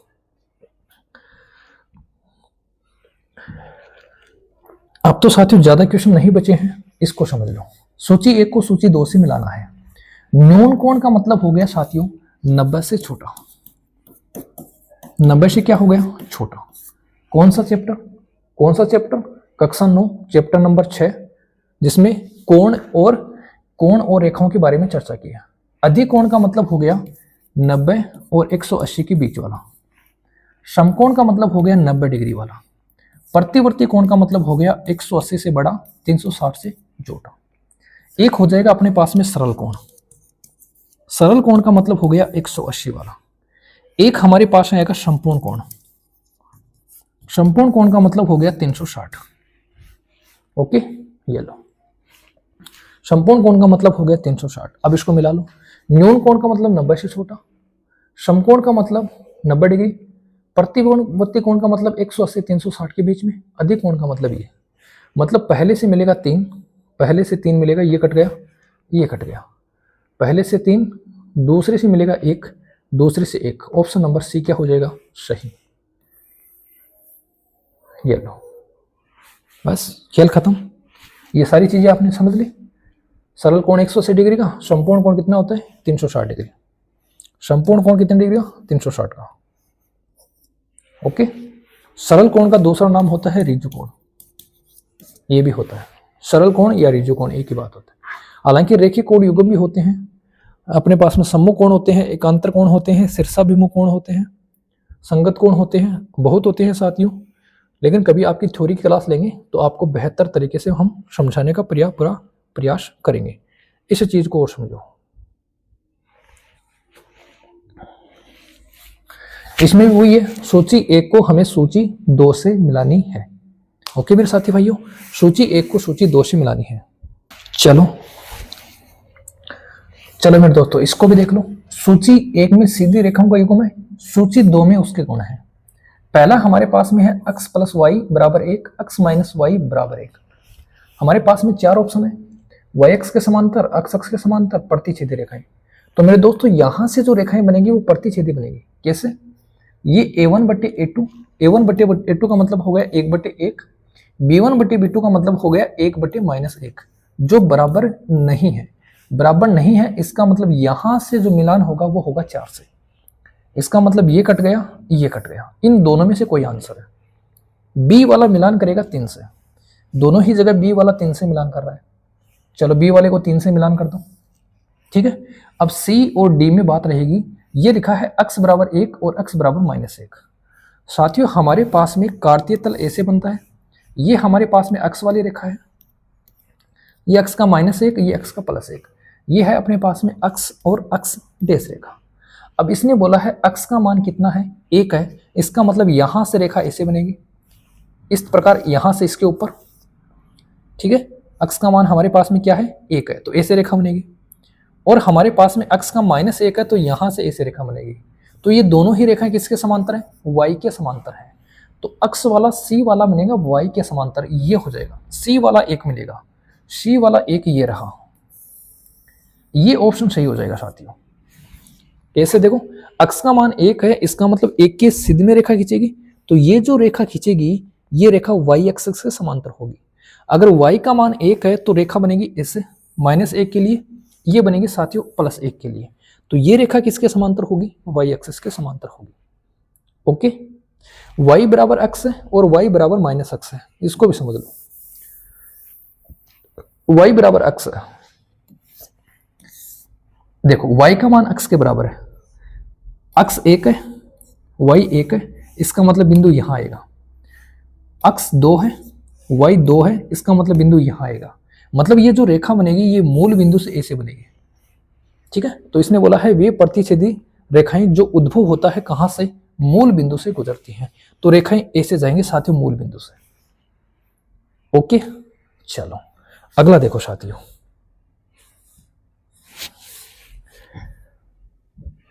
इसको भी देख लो। क्या है? ये ठोस आकार है, ये आयतन है। सूत्र पूछा है साथियों। ये हो गया घन, घन का आयतन क्या होता है? भुजा की घात 3। यहां r दिया है, अगर एक की घात 3 होता तो और बेटर होता, ठीक है, कोई दिक्कत नहीं है। बेलन है, बेलन का होता है साथियों पाई r स्क्वायर एच, ये इससे मिल जाएगा। गोले का होता है 4/3, शंकु का होता है साथियों 1/3। पहला में 3 आएगा, पहले में 3 ये नहीं आएगा, पहले में 3, फिर दूसरे में 4, दूसरे में 4, बी के साथ में 4, बी के साथ में 4 ये नहीं आएगा, फिर सी के साथ में 1, सी के साथ में 1, ऑप्शन नंबर क्या हो जाएगा? डी हो जाएगा, वो सही आंसर हो जाएगा। साथियों एक बात और बताऊं, इन चीजों को या ऐसे क्वेश्चनों को आप लोग पीछे की तरफ से या लास्ट वाले की तरफ से सरल करोगे तो और भी जल्दी सरल होगा। इसमें देखो डी में क्या आएगा? डी के साथ में 2 आएगा, ये लो एक ही ऑप्शन है ना। इन क्वेश्चनों को साथियों, मिलान वाले क्वेश्चनों को आप पीछे की साइड से सरल करोगे और भी इजी हो जाएगा। डी के साथ में सिर्फ एक जगह है। अगला देखते हैं, अगला देखते हैं, इसको समझो साथियों। इसने क्या बोला है? इसने बोला है साथियों अपने पास में आयतचित्र, दंडबार, पाई चार्ट और आवर्ती बहुभुज। आयतचित्र किससे मिलेगा? आयतचित्र मिलेगा साथियों अपने पास में किससे? आयतचित्र मिलेगा साथियों सतत डाटा से। किससे मिलेगा? सतत डाटा से। दंड आरेख किससे मिलेगा? दंड आरेख अपना मिल जाएगा श्रेणियों की तुलना से। किससे मिल जाएगा साथियों? श्रेणियों की तुलना से। आवर्ती बहुभुज में क्या होता है? आवर्ती बहुभुज में साथियों हमारे पास में होता है मध्य बिंदुओं को जोड़ना। और पाई चार्ट क्या होगा? एक भाग या एक भाग से पूर्ण। देखो पाई चार्ट अपने पास में यही तो होता है, इस एक भाग के अपने ऐसे टुकड़े करते हैं, ये पाई चार्ट हो गया। आयत चित्र या दंड आरेख, आयत चित्र कैसे होता है? ये अपने पास में साथियों ऐसे आयत बनते हैं, ठीक है ना। इस प्रकार हमारे पास में क्या बनती है? आयत बनती है। आवर्ती बहुभुज में क्या हो जाएगा? आवर्ती बहुभुज में आपने पहले क्वेश्चन पूछा था ना, पहले क्वेश्चन पूछा था, उसमें हमारे पास में जो मध्य बिंदु होते हैं उनको हमें क्या होता है? मिलाना होता है। तो यहाँ साथियों पहला मिलेगा 4 से, पहला मिलेगा 3 से, मतलब ये गलत हो गया, ये गलत हो गया। दूसरा किससे मिलेगा? दूसरा मिलेगा 4 से, दूसरा 4 से मिलेगा, मतलब ये सही है। ऑप्शन नंबर सी क्या होगा? सही हो जाएगा, ठीक है। ओके साथियों, यहाँ साथियों कम समय में पूरा आपको एक्सप्लेन करने जितना हमारे पास में साथियों इतना पूरा समय नहीं मिलता है, ठीक है ना। समय थोड़ा सा कम है, थोड़ा सा मैं इसको फास्ट समझा रहा हूँ। बाकी साथियों मैं थ्योरी की क्लास कंटिन्यू डाल रहा हूँ, आप लोग वहां से देखो। a प्लस बी का होल स्क्वायर मतलब a स्क्वायर प्लस 2b, ये लो। a माइनस बी का whole square a square minus 2b, पहला 3 से दूसरा 4 से, पहला 3 से दूसरा 4 से, ये नहीं है, ये नहीं है, पहला 3 से दूसरा 4 से, ये लो। a square minus B square a plus B a minus B, ये हो जाएगा। ओके साथियों, ये था मेरे दोस्तों आपका पेपर। अब मैं आपको इसी वीडियो के माध्यम से साथियों मैं आपको कट ऑफ भी बताने का पूरा प्रयास यहाँ कर रहा हूँ। मैंने साथियों कट ऑफ निर्धारित की है, एक्सपीरियंस कहता है साथियों मेरा, क्योंकि लास्ट भर्ती में साथियों मैं भी यहाँ पर सिलेक्शन लेकर आपके सामने खड़ा हूँ, ठीक है। जो मैंने साथियों यहाँ कट ऑफ आपको बताई है, इस कट ऑफ है साथियों आप लोग ध्यान से गौर करना। मेरे अकॉर्डिंग साथियों यही कट ऑफ आपकी रहने वाली है। जो साथी भाई इस दायरे में आ रहा है वो उसको बहुत बधाई। और लेकिन साथियों जो साथी भाई इस दायरे में नहीं आ रहा है उसके लिए साथियों एलडीसी की भर्ती आ रही है, सेकंड ग्रेड की भर्ती होने वाली है, और थर्ड ग्रेड की भर्ती साथियों और भी आएगी। लेकिन अभी हमारे पास में सेकंड ग्रेड और एलडीसी की 2 बड़ी भर्तियां हैं, आप साथियों उनकी तैयारी में जुट जाए। नर्वस होने की जरूरत नहीं है साथियों, आपके लिए कोई बड़ी पोस्ट आपका इंतजार कर रही है। थर्ड ग्रेड में नहीं हुआ, नर्वस नहीं होना है, पढ़ाई को नहीं छोड़ना है, पढ़ाई को मेरे साथी भाइयों जारी रखना है। अब देखो, अगर मैं बात करूं साथियों जनरल में मेल की, मेल में बात करूं, जिस मेरे साथी भाई के 102 से 105 क्वेश्चन सही बन रहे हैं, या जो मेरा साथी भाई 105 प्लस है, वो तो मेरे साथी भाई एकदम बिल्कुल सेफ जोन में है। अब कई साथी भाई बोलेंगे सर इतनी कट ऑफ पिछले साल नहीं रही, इस बार पेपर भी लेंथी था। मैं साथियों आपको बता दूं, पिछले साल भर्ती में वैकेंसी बहुत ज़्यादा थी, इस साल साथियों वैकेंसी भी कम है और कंपटीशन भी बहुत टफ है। अभी आपने 4th ग्रेड का पेपर देखा था, उसके बाद में साथियों आपने उसकी कट ऑफ देखी, कट ऑफ देखने के बाद में आपको पता चला जिसने सोची नहीं थी उससे ज़्यादा कट ऑफ आई है। वैसे ही साथियों मैं आपको बता दूं, जिस मेरे साथी भाई को ये दायरा कवर हो रहा है उसका मैं आपको सिलेक्शन मान के चल रहा हूं साथियों। ओबीसी की बात करूं तो ओबीसी में जिसके साथियों 104 प्लस क्वेश्चन सही है, कोई दिक्कत नहीं है। ईडब्ल्यूएस की बात करूं जिसके 102 प्लस क्वेश्चन सही है, कोई दिक्कत नहीं है। एमबीसी की बात करूं जिसके 100 प्लस क्वेश्चन सही है, कोई दिक्कत नहीं है। एससी की बात करूं साथियों ये 90 से 93 या साथियों 90 से 95 तक रह सकती है। एसटी की बात करूं तो साथियों ये 89 या 90 तक रह सकती है। ये है साथियों अपनी मेल की कट ऑफ। अगर मैं फीमेल की कट ऑफ की बात करूं तो आप लोग उसको भी जान सकते हो कि फीमेल की कट ऑफ क्या रह सकती है। ये रही साथियों आपके सामने फीमेल की कट ऑफ। जिस महिला के 101 प्लस क्वेश्चन सही है वो जनरल से क्वालिफाई है। ऐसे में साथियों अध्ययन बोर्ड से उम्मीद करता हूं कि इसमें सिलेक्शन होना चाहिए। अगर इससे भी ज़्यादा कट ऑफ होती है तो फिर साथियों ऊपर वाला जाने आपके साथ में क्या हो रहा है क्या नहीं हो रहा है। ओबीसी की कट ऑफ की बात करूं तो साथियों 99 क्वेश्चन, ईडब्ल्यूएस की कट ऑफ की बात करूं तो साथियों 98 क्वेश्चन, एमबीसी की कट ऑफ की बात करूं तो साथियों 97 क्वेश्चन, एससी की कट ऑफ की बात करूं तो साथियों 89 क्वेश्चन, एसटी की कट ऑफ की बात करूं तो साथियों 86 क्वेश्चन। अगर इन क्वेश्चनों से आप प्लस हो, अगर मेरे दोस्तों इन क्वेश्चनों से आप प्लस हो तो आप लोग बिल्कुल सेफ हो। लेकिन मेरे साथी भाइयों तैयारी नहीं छोड़नी है। आप सेकंड ग्रेड की तैयारी कीजिए या मेरे साथी भाइयों आप लोग फर्स्ट ग्रेड की तैयारी कीजिए, लेकिन आपको तैयारी नहीं छोड़नी है। नर्वस नहीं होना, तैयारी नहीं छोड़नी है। तो साथियों ये था अपना रीट लेवल 2 साइंस मैथ में मैथ्स के आंसर की, वो भी मैं साथियों आपको डिटेल से बताने का प्रयास मैंने पूरा किया है। इसी साथी भाई को अगर किसी भी क्वेश्चन में किसी भी प्रकार का कोई डाउट रहता है या कोई साथी भाई मुझसे कोई राय लेना चाहता है तो साथियों वो कमेंट बॉक्स में जरूर लिखें। किस प्रकार साथियों मैंने पेपर पास किया था, किस प्रकार साथियों पिछली भर्ती से मैंने सिलेक्शन लिया था, किस प्रकार साथियों मेरी रणनीति रही थी, वो भी मैं साथियों आपके साथ में कभी ना कभी शेयर जरूर करूंगा। अभी साथियों टाइम कम ही मिल पाता है तो मैं आपके सामने रूबरू हो जाता हूँ कुछ क्वेश्चनों के साथ में। अभी मैं साथियों एक दिन छोड़कर एक दिन वीडियो बना रहा हूँ, लेकिन कभी अपने पास में ऐसा टाइम होगा जिसमें हम साथियों कंटिन्यू वीडियो भी बनाएंगे और आपके साथ हमेशा जुड़े रहेंगे। तो मेरे दोस्तों आज के लिए इतना ही, मिलेंगे अपन नेक्स्ट लेक्चर में किसी जबरदस्त कंटेंट के साथ। तब तक के लिए साथियों शुभ रात्रि, गुड नाइट, जय हिंद, जय भारत, जय जवान, जय किसान।